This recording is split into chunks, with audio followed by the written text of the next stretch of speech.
Assalamualaikum warahmatullahi wabarakatuh. Alhamdulillahi rabbil alamin. Wa bihi nasta'inu ala umuri dunya waddin.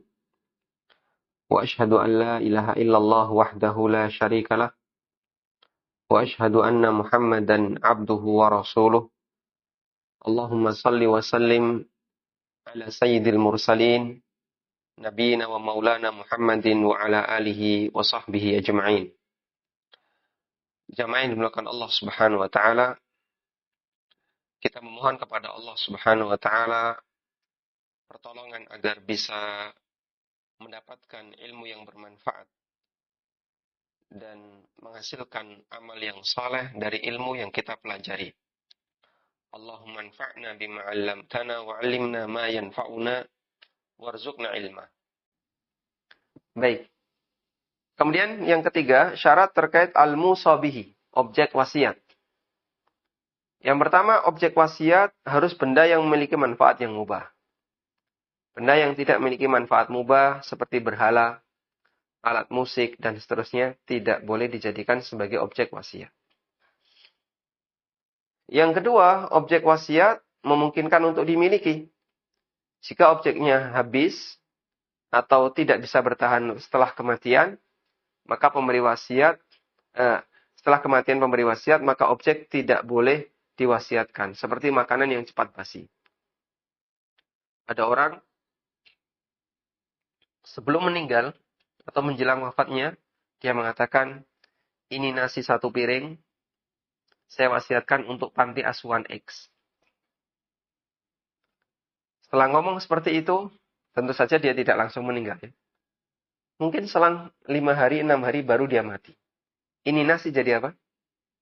Basi. Terus gimana?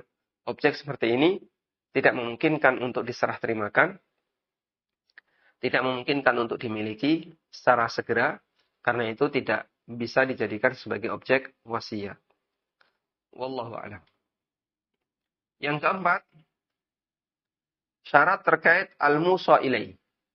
Orang yang menerima amanah wasiat, yaitu al-wasi. Pertama, dia harus mukallaf.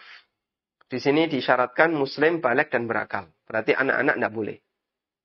Kalau musi, anak-anak bisa, sehingga tidak disyaratkan harus baligh. Sebagaimana riwayat Al-Muwatta Imam Malik, bahwasanya Umar bin Khattab menerima wasiat dari seorang gulam yang berusia 10 tahun. Tapi kalau al-musa ilai atau al-musa ilai, orang yang mendapatkan amanah wasiat, maka dia harus baligh. Yang kedua, dia memiliki kelayakan untuk menerima amanah wasiat, yang disebut dengan rasyid. Yang ketiga, orang baik, adil, dalam arti bukan tipe orang yang suka menipu atau khianat. Jika dia orang yang suka khianat, maka tidak berlaku untuk dijadikan sebagai pemberi amanah, dan nanti al-musi bisa menunjuk orang lain. Nah, aturan untuk al-wasi yang mendapatkan amanah, al-wasi tidak boleh melakukan tindakan yang melebihi dari pesan wasiat. Sehingga jika dia diberi wasiat untuk mengelola tanah wakaf mayit, maka dia tidak boleh mengelola harta mayit yang lain. Karena ini bukan wewenangnya. Mayit hanya berwasiat, tolong tanah ini dikelola dengan baik, saya wakafkan untuk Masjid Al-Hidayah Kerajaan. Maka dia tidak boleh untuk mengelola harta mayit yang lain. Al-wasi tidak boleh mengundurkan diri sebelum amanah itu ditunaikan. Karena ini bisa menggagalkan pelaksanaan wasiat. Sehingga kalau dia sudah siap jadi al-wasi, mendengar wasiat yang disampaikan oleh si calon mayit, dan dia sudah menerima itu, maka dia harus melaksanakan sampai tuntas.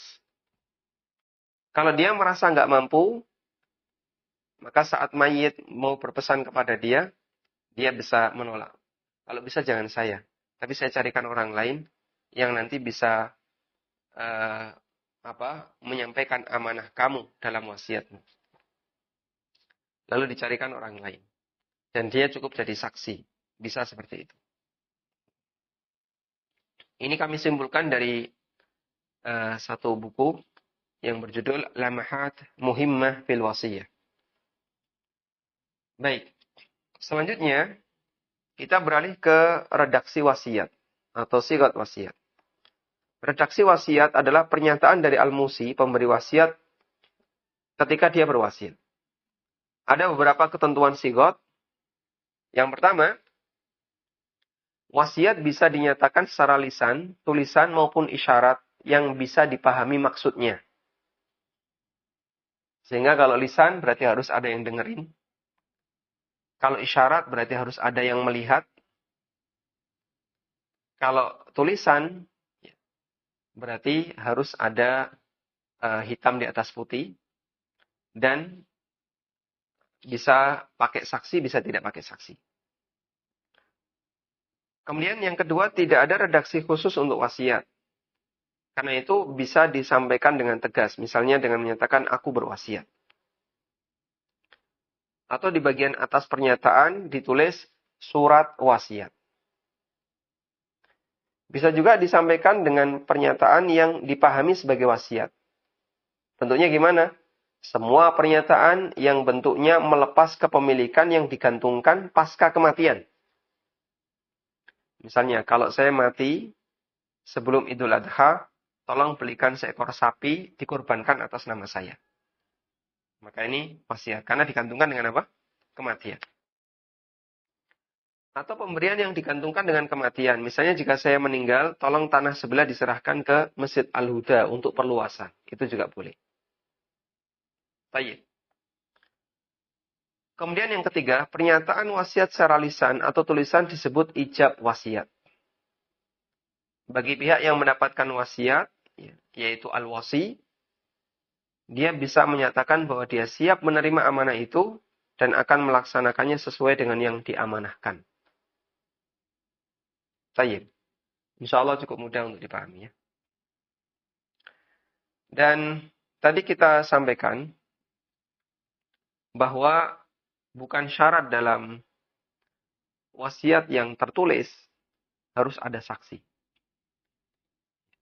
Selama bisa dibuktikan bahwasanya itu adalah tulisan fulan dan fulan biasa nulis seperti itu. Dalam orang mengenal ini tulisan fulan.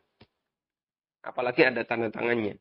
Dan orang bisa mengenal kalau ini adalah tanda tangan si fulan. Maka sah sebagai wasiat meskipun tidak ada saksi.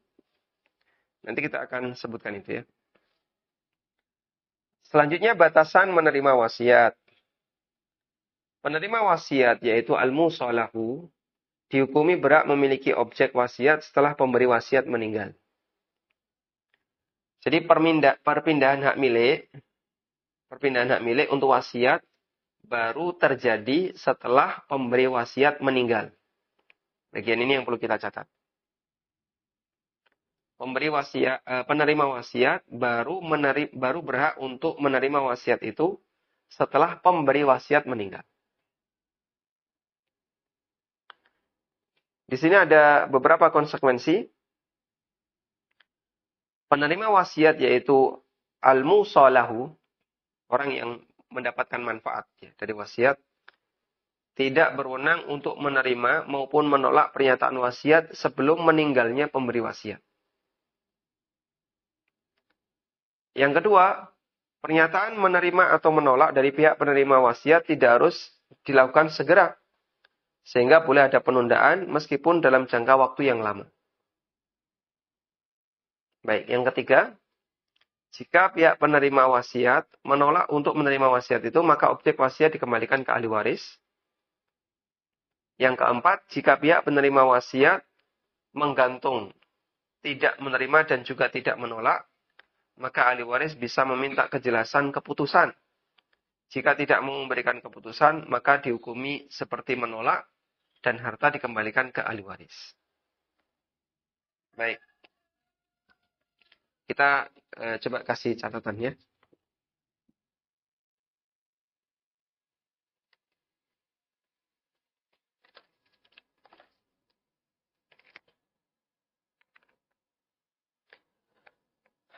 Mohon dibedakan antara ijab qabul wasiat ijab qabul wasiat dengan perpindahan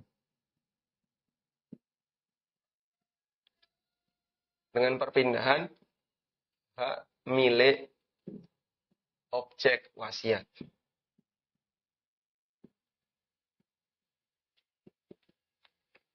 Baik. Ini dua hal yang berbeda.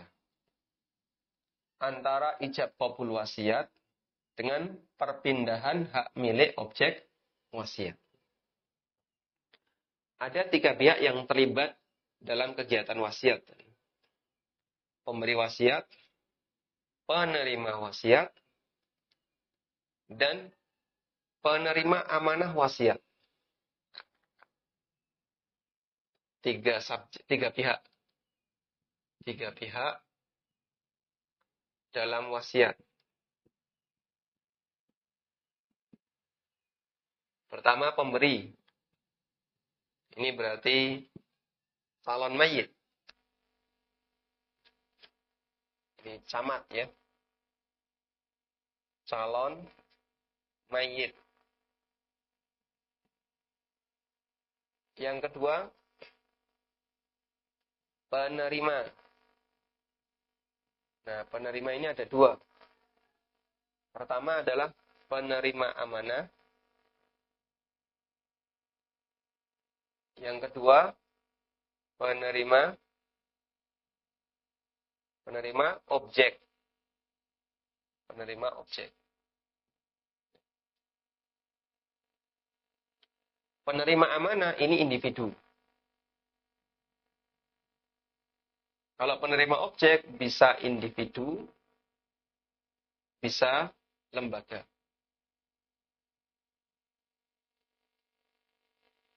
Sudah? Nah, ijab qabul itu terjadi antara siapa dengan siapa?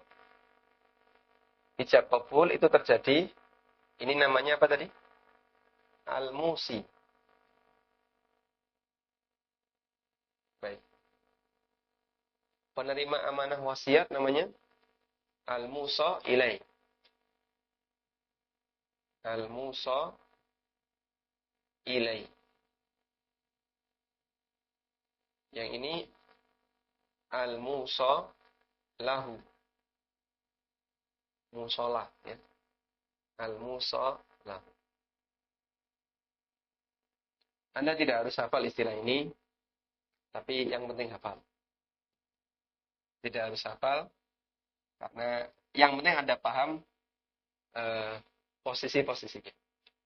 Baik, ijab qabul itu terjadi antara al-musi dengan al-musa ilaih. Kita tidak punya ungkapan yang lebih ringkas dalam bahasa Indonesia. Apa ini? Berarti harus ditulis biar lebih ringkas ya. Musi dengan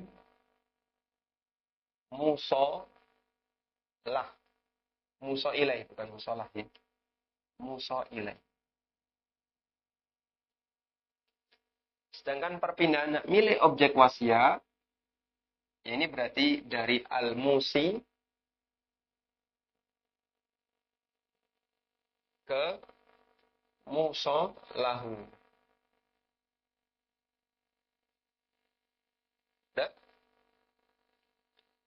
Al-musi ke musolah. Ini bukan berasi, bukan transaksi.